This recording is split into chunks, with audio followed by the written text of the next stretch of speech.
ಇಲ್ಲ 50 ವರ್ಷ ಕಂಪ್ಲೀಟ್ ಆಯಿತು. ಹಾಗಾಗಿ ನಿನ್ನೆ ಭಾಳ ಅದ್ದೂರಿಯಾಗಿ ಆಚರಿಸಿದ್ದಾರೆ. ಹಾಗಾಗಿ ನಾನು ಬಂದು ಒಂದು ಸ್ವಾಮೀಜಿ ಆಶೀರ್ವಾದ ತೊಗೊಂಡು ಮಂಗಳಾರತಿಯನ್ನು ತೊಗೊಳ್ತಾ ಇದ್ದೀನಿ. ಸರ್, ಈಗ ನಿನ್ನೆ ಒಂದು ಪತ್ರ ರಿಲೀಸ್ ಆಗಿದೆ. ಎಲ್ಲ ಹೈಕಮಾಂಡ್ ನಾಯಕರಿಗೆ ಮುಸ್ಲಿಂ ಸಂಘಟನೆಯವರು ಮುಖಂಡರುಗಳಿರ್ಬೋದು, ಧಾರ್ಮಿಕ ಮುಖಂಡರಿರ್ಬೋದು, ಸಂಘಟನೆಗಳ ಮುಖಂಡರು ಪತ್ರ ಬರೆದಿದ್ದಾರೆ. ನಮ್ಮ ಅಲ್ಪಸಂಖ್ಯಾತ ನಾಯಕರ ಮೇಲೆ ಆಗ್ತಾ ಇರುವಂಥ ಆ್ಯಕ್ಷನ್ಸ್ಗಳ ಬಗ್ಗೆ ಭಾಳ ಬೇಸರವನ್ನು ವ್ಯಕ್ತಪಡಿಸಿದ್ದಾರೆ ಸರ್.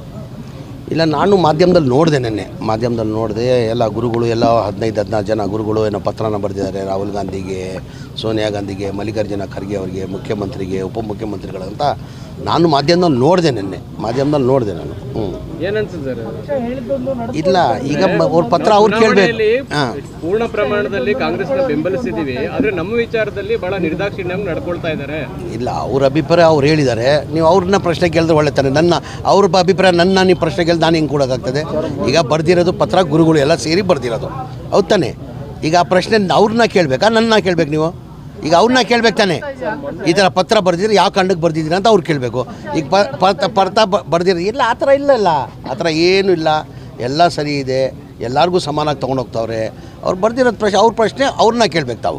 ನಿಮ್ಮ ಪರವಾಗಿ ಕೆಲವರು ಕೂಡ ಪ್ರೆಸ್ ಮೀಟ್ ಮಾಡಿದ್ರು ಸರ್. ಅವಾಗ ಸಲೀಂ ಅಹಮದ್ ಅವರು ಹೇಳಿದ್ರು ತಪ್ಪು ಗ್ರಹಿಕೆಯಿಂದ ಅವ್ರು ಮಾತಾಡಿದ್ದಾರೆ ಆ ರೀತಿಯಾಗಿ ಅಂತ ಮಾತಾಡಿ. ಏನಂತ ನಿಮ್ಮ ಪರವಾಗಿ ಅಂದರೆ ಈ ರೀತಿ ಮಾಡೋದು ಸರಿಯಲ್ಲ. ಈಗ ಒಬ್ಬೊಬ್ಬರು ಪರ ಮಾತಾಡ್ತಾರೆ. ಈಗ ಯಾರು ನನ್ನ ಪರ ಮಾತಾಡ್ತಾರೆ, ಇನ್ನೊಬ್ಬರು ಪರ ಮಾತಾಡ್ತಾರೆ. ಅದಕ್ಕೆ ನಾವು ಆದ್ಯತೆ ಕೊಡೋದು ಬೇಕಾಗಿಲ್ಲ. ಸರಿ, ನೀವು ಎಲ್ಲ ಸರಿ ಇದೆ ಅಂತ ಹೇಳ್ತಾ ಇದ್ದೀರಾ. ಸತೀಶ್ ಜಾರಕಿಹೊಳಿ ಇಲ್ಲ ಅಲ್ಪಸಂಖ್ಯಾತರ ಮೇಲೆ ಕ್ರಮ ಆಗಿತ್ತು. ಇಲ್ಲ, ಎಲ್ಲೋ ಒಂದು ಕಡೆ ಎಲ್ಲರದು ಅಭಿಪ್ರಾಯ ಏನಂದರೆ, ಎಲ್ಲರದು ಜಬ್ಬಾರ್ ವಿಚಾರದಿರಲಿ, ಜಬ್ಬಾರ್ಗಿಂತ ಹೆಚ್ಚಾಗಿ ನಮ್ಮ ನಸೀರ್ ಅಹಮದ್ ಸಾಹೇಬರು ಭಾಳ ಮೋಸ್ಟ್ ಸೀನಿಯರ್ ಅವರು. ಅವ್ರು ಏನಾರು ಪಕ್ಷದ ವಿರೋಧಿ ಏನಾರು ಮಾಡಿದರೆ ಅದು ಪ್ರೊಸೀಜರ್ ಇರ್ತದೆ. ಸತೀಶ್ ಜಾರಕಿಹೊಳಿ ಏನಿರೋದು ಪ್ರೊಸೀಜರ್ ಪ್ರಕಾರ ಮಾಡಬೇಕಾಗಿತ್ತು, ನೋಟಿಸ್ ಕೊಡಬೇಕಾಗಿತ್ತು, ರಿಪ್ಲೈ ತೊಗೊಳ್ಬೇಕಾಗಿತ್ತು. ರಿಪ್ಲೈ ಆದಮೇಲೆ ಮಾಡಬೇಕಾಗಿತ್ತು ಅಂತ ಹಂಗೆ ಹೇಳಿರೋದು. ಎಲ್ಲರಿಗೂ ಅದೇ ಇರೋದು. ಈಗ Nasir Ahmed almost most senior ಅವರು. ನಾವು ಅವ್ರೇನೋ ಪಕ್ಷದ ವಿರೋಧಿ ಕೆಲಸ ಮಾಡಿದರೆ ತೆಗೆದಿದ್ದು ತಪ್ಪಂತ ಹೇಳೋಕ್ಕಾಗಲ್ಲ ನಾವು.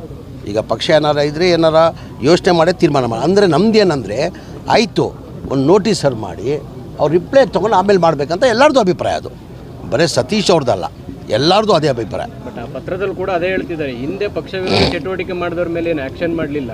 ಅದ್ರ ಬಗ್ಗೆ ಅವ್ರನ್ನ ಕೇಳಿದ್ರೆ ಸೂಕ್ತ. ನಾನು ಹೆಂಗೆ ಹೇಳೋಕ್ಕಾಗ್ತದೆ? ಈಗ ಬರೆದಿರೋದು ಗುರುಗಳು ಕೊಟ್ಟಿರೋ ಪತ್ರಕ್ಕೆ ನಾನು ಉತ್ತರ ಕೊಡೋಕ್ಕಾಗ್ತದ? ನಾನು ರಿಪ್ಲೈ ಮಾಡೋಕ್ಕಾಗ್ತದ? ಕ್ರಮನ ವಾಪಸ್ ತಗೊಳ್ಳಿ ಅಂತಿದ್ದಾರೆ ಸತೀಶ್ ಜಾರಕಿಹೊಳಿ. ಅಬ್ದುಲ್ ಜಬ್ಬಾರ್ ಮತ್ತು ನಜೀರ್ ಅಹಮದ್ ವಿರುದ್ಧ ಕ್ರಮ ಏನಿದೆ ಅದನ್ನು ವಾಪಸ್ ತಗೊಳ್ಳಿ ಅಂತ ಹೇಳ್ತಾರೆ ಸತೀಶ್ ಜಾರಕಿಹೊಳಿ.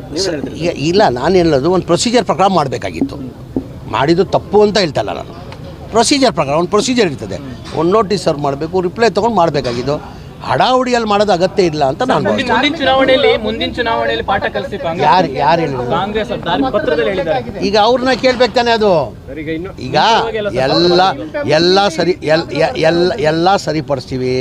ಗುರುಗಳು ಅಸಮಾಧಾನ ಆಗಿರೋದು ನಿಜನೇ. ನಾವು ಅವ್ರ ಜೊತೆ ಮಾತಾಡಿ ಎಲ್ಲ ಸರಿಪಡಿಸ್ತೀವಿ. ಅಂದ್ರೆ ಚುನಾವಣೆ ಮುಂಚೆ ಏನು ನಮ್ಮ ಸಮುದಾಯಗಳಿಗೆ ಭರವಸೆ ಇತ್ತು ಅಥವಾ ನಾವೇನು ಎಕ್ಸ್ಪೆಕ್ಟೇಷನ್ ಮಾಡಿದ್ವಿ ಅದು ಯಾವುದನ್ನು ಸರ್ಕಾರ ಮಾಡಿಲ್ಲ ಅಂತ. ಈಗ ನಾನು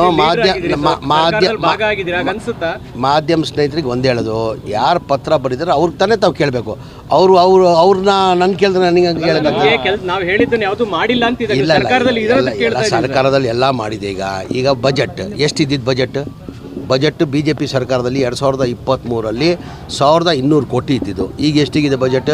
4990 ಕೋಟಿ ಇದೆ. 4990 ಕೋಟಿ ಇದೆ ಬಜೆಟ್. ಮುಖ್ಯಮಂತ್ರಿಗಳು ಅಲ್ಪಸಂಖ್ಯಾತರ ಘಟಕದವರು, ಮಾಜಿ ಪದಾಧಿಕಾರಿಗಳು ಮತ್ತು ಉಪಾಧ್ಯಕ್ಷರು ಪಕ್ಷ ವಿರೋಧಿ ಚಟುವಟಿಕೆ ಮಾಡಿದ್ದಾರೆ, ನಮ್ಮ ಹತ್ರ ಸಾಕ್ಷಿಗಳಿವೆ, ಕ್ರಮ ಆಗಿದ್ದು ಸರಿ ಕೊಡ್ಬೇಕು. ಈಗ ಮಾತಾಡೋದಿಲ್ಲ, ಕೊಡ್ಬೇಕು ತಾನೆ. ದಾಖಲೆ ಕೊಡ್ಬೇಕು. ಯಾರು ಮಾಡಿದ್ದಾರೆ ಅಂತ ಕೊಡ್ಬೇಕು ತಾನೆ. ಅದು ಈಗ ಹೇಳಿದ್ದಾರೆ, ಕೊಡ್ಬೇಕು ತಾನೆ. ಯಾರಂತ ಹೇಳ್ಬೇಕು ತಾನೆ. ಈಗ ನನಗೆ ಹೇಳಿದ್ರೆ ನಾನು ಉತ್ತರ ಕೊಡ್ಬೋದು. ಅದಕ್ಕೆ ನೀವಂದರೆ ನಿಮ್ಗೆ ಉತ್ತರ ಕೊಡ್ಬೋದು. ಏನಿಲ್ಲ, ಗೋಡೆ ಮೇಲೆ ದೀಪ ಇಟ್ಟು ಹೇಳ್ಬಿಟ್ರೆ ಹೇಳ್ಬೇಕು ತಾನೆ. ಯಾರಂತ ಹೇಳ್ಬೇಕು ತಾನೆ. ಸರ್, ಆಮೇಲೆ ಸಿದ್ದರಾಮಯ್ಯವ್ರ ಆಪ್ತರ ಮೇಲೆ ಟಾರ್ಗೆಟ್ ಅಂತ ಹೇಳ್ತಾರೆ. ರಾಜಣ್ಣದ ಪೂರಕ ಸಿದ್ದರಾಮಯ್ಯವ್ರು ಮೊದಲು ಥರ ಇಲ್ಲ, ಶರಣಾಗ್ಬಿಟ್ಟಿದ್ದಾರೆ. ಇಲ್ಲ, ಸಿದ್ದರಾಮಯ್ಯ ಟಗರ್ ಮುಂಚೆ ಹೆಂಗಿದ್ರು ಈಗಲೂ ಹಂಗೆ ಇದ್ದಾರೆ. ಅವ್ರು ಟಗರ್ ಮಾತಾಡ್ತಾರೆ. ಅಗತ್ಯ ಇದ್ರೆ ಮಾತಾಡ್ತಾರೆ, ಸುಮ್ಮನೆ ಮಾತಾಡ್ತಾರ. ಯಾರು ತೆಗ್ದಿದ್ದಾರೆ? ಅಬ್ದುಲ್ ಜಬ್ಬಾರ್ ಅವರೆಲ್ಲ ಆಪ್ತರೆ ಅಲ್ವಾ? ಎಲ್ಲರೂ ಆಪ್ತರು. ಎಲ್ಲ ಕಾಂಗ್ರೆಸ್ ಪಕ್ಷದಲ್ಲಿ ಯಾರು ಇದ್ದಾರೆ ಎಲ್ಲರೂ ಮುಖ್ಯಮಂತ್ರಿಗೆ ಆಪ್ತರೆ. ನಮ್ಮ ಮುಖ್ಯಮಂತ್ರಿ ಅವರು ಸೈಲೆಂಟ್ ಆಗಿಲ್ವಾ ಸರ್? ನಮ್ಮ ಮುಖ್ಯಮಂತ್ರಿ ಸೈಲೆಂಟ್ ಸಿಎಂ ಆಗಿಲ್ವಾ ಸರ್? ಅವರು ಸೈಲೆಂಟ್ ಇವಾಗ ಇರ್ಬೋದು. ಈಗ ಸೈಲೆಂಟ್ ಆಗಿರ್ಬೋದು, ಅಂದರೆ ಅವರು ಮಾತಾಡಿದ್ರೆ ಅದು ಬೇರೆ ಥರ ಸೌಂಡ್ ಮಾತಾಡ್ತಾರೆ ಸರ್ ಮಾತಾಡಿ ಏನು ಅಗತ್ಯ ಇಲ್ಲ ಮಾತಾಡೋದು, ಮಾತಾಡ್ತಾರೆ ನಡುವೆ ಜಮೀರ್ ಅಹಮದ್ JDS ಹೋಗ್ತಾರೆ ಅಂತ ಥೋ ಅಲ್ಲ ಹೂವಾ ಸುದ್ದಿರಿ. ನಾನು ಇನ್ನಿಗೆ JDS ಹೋಗಲಿ, ಆ ಪಕ್ಷ ಬಿಟ್ಟು ಬಂದಿರೋದು. ಕಾಂಗ್ರೆಸ್ ಪಕ್ಷ ನನಗೇನು ಕಡಿಮೆ ಮಾಡಿದೆ? ನಾನು ನಿರೀಕ್ಷೆನೂ ಇಟ್ಟಿಲ್ಲ. 2017 ಕಾಂಗ್ರೆಸ್ ಬಂದೆ ನಾನು 2018 ಸಮ್ಮಿಶ್ರ ಸರ್ಕಾರ, ಅದೂ ಸಮ್ಮಿಶ್ರ ಸರ್ಕಾರದಲ್ಲಿ ಕುಮಾರಸ್ವಾಮಿ ಮುಖ್ಯಮಂತ್ರಿ ಆಗಿದ್ದರು. ಅದಲ್ಲಿ ನಾನು ಮಂತ್ರಿ ಮಾಡ್ತಾರೆ ಅಂತ ನಾನು ನಿರೀಕ್ಷೆನೂ ಇಟ್ಟಿಲ್ಲ, ಯಾರ ತನೂ ಕೇಳಿಲ್ಲ. ಆ ಟೈಮಲ್ಲೇ ಪಕ್ಷ ನನಗೆ ಮಂತ್ರಿ ಮಾಡಿಬಿಟ್ಟು 5 ಪೋರ್ಟ್ಫೋಲಿಯೋ ಕೊಟ್ಟಿದ್ದರು. ಎಷ್ಟು ಪೋರ್ಟ್ಫೋಲಿಯೋ? 5 ಪೋರ್ಟ್ಫೋಲಿಯೋ. ಇದೇ ಜನತಾದಳಲ್ಲಿ ನಮ್ಮ ಮಂತ್ರಿ ಆಗಿದೆ. ಕುಮಾರಸ್ವಾಮಿ ಮುಖ್ಯಮಂತ್ರಿ ಇರುವಾಗ ನಾನು ಮಂತ್ರಿ ಆಗಿದೆ. ಯಾವ ಖಾತೆ ಕೊಟ್ಟಿದ್ದು ನನಗೆ? ವಫ್ ಹಜ್ ಕೊಟ್ಟಿದ್ದರು. ಕಾಂಗ್ರೆಸ್ ಪಕ್ಷದಲ್ಲಿ ನಾನು ನಿರೀಕ್ಷೆ ಇಟ್ಟಿಲ್ಲ. 5 ಖಾತೆ ಕೊಟ್ಟಿದ್ದು ನನಗೆ. Food and civil supplies, consumer affairs, minority, ಹಜ್, ವಫ್ ಕೊಟ್ಟಿದ್ದರು. ತಿರ್ಗಾ 2023 ನನಗೆ 4 ಖಾತೆ ಕೊಟ್ಟಿದ್ದಾರೆ. ಏನು ಹೇಳಿ? ಏನು ಕಾಂಗ್ರೆಸ್ ಪಕ್ಷ ಕಡಿಮೆ ಮಾಡಿದೆ ನನಗೆ? ನನ್ನ ಜನತಾದಳ ಹೋಗೋಕ್ಕೆ ನಾನು ನಿರೀಕ್ಷೆನೇ ಇಟ್ಟಿಲ್ಲ. ಏನಕ್ಕೆ? ನನಗಿಂತ ಸೀನಿಯರ್ ಇದ್ದರು ಭಾಳ ಜನ ನನಗಿಂತ ಸೀನಿಯರ್ ಇದ್ದರು. 2018 ನಾನು ಮಂತ್ರಿ ಮಾಡುವಾಗ ರೋಷನ್ ಬೇಗ್ ಅವರು 7 ಬಾರಿ ಗೆದ್ದಿದ್ರು, ತನ್ವೀರ್ ಸೇಠ್ ಅವರು 5 ಬಾರಿ ಗೆದ್ದಿದ್ರು, ಮನೆ ಹಾರೀಸ್ ಅವರು 3-4 ಬಾರಿ ಗೆದ್ದಿದ್ರು. ಅವ್ರದ್ದೆಲ್ಲ ಇಟ್ಕೊಂಡು ನಾನು ಮಾಡಬೇಕಾದ್ರೆ ನಾನು ಮರೆಯೋಕ್ಕಾಗ್ತದೆ? ಅದೆಲ್ಲ ಅವ್ರ ಜೊತೆ ನಾನೇನಿಗ್ರಿ ಮಾತಾಡಲಿ? ಹೂವಾ ಸುದ್ದಿ. ನಾನು ಹೇಳ್ತಾಳೆ ಪಕ್ಷ ಏನು ಕಡಿಮೆ ಮಾಡಿದೆ ನನಗೆ? ಈಗ ಪಕ್ಷ ನನಗೆ ಏನು ಕಡಿಮೆ ಮಾಡಿದೆ?